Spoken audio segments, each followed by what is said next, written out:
Enfim, eu tenho uma doença que para ela se manifestar, eu precisava, qualquer pessoa que tenha ela, a gente tem que passar por um alto nível de estresse. Isso aconteceu comigo dentro de uma escola que eu trabalhei e eu desenvolvi.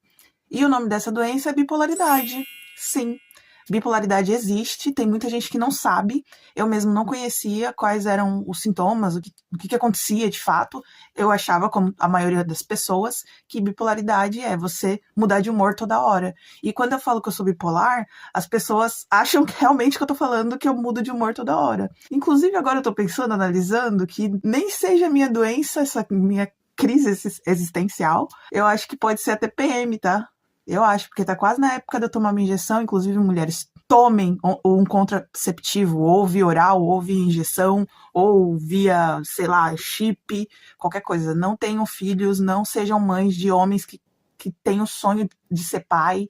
Enfim, é isso, gente. Um dos sintomas da bipolaridade é esse, isso que eu tô tendo agora, que é uma fala mais rápida, né? Assim, uma necessidade de fala, de passar muita informação, de ter foco em algumas situações e, tipo assim, por exemplo, teve uma época que eu tava fazendo faculdade de pedagogia. Meu Deus, eu acho que a minha cara tá horrível. Teve uma vez que eu decidi fazer faculdade de pedagogia porque, sei lá, diziam que dava dinheiro. Aí eu fui fazer. E aí eu tive hiperfoco em transtornos. Nisso, eu acho que eu nem sabia ainda bem certo né, qual era o meu diagnóstico. Eu não sabia, porque foi depois de eu passar por umas 2 escolas que eu passei por uma situação pesada, assim, de estresse e abri, né, abri o quadro de bipolaridade. E eu já esqueci de novo porque eu comecei a falar. É muito isso, sabe? É muito isso. Tipo, a gente fica muito eufórico às vezes. Ah, tá. Eu tava falando do hiperfoco em estudar. Eu tenho essas coisas. Então, como eu comecei a trabalhar, a ser apoio de sala para crianças autistas, eu fiz vários cursos sobre autismo, sobre perspectivas, sobre comorbidades, para quem não sabe, que às vezes a gente vai falar assim, por que eu explico? Tem muita gente que às vezes você tá assistindo e a pessoa fala uma palavra e você não faz ideia do que é. Você pode pegar o celular e tentar ver o significado, mas às vezes você não sabe no que essa palavra se aplica, né?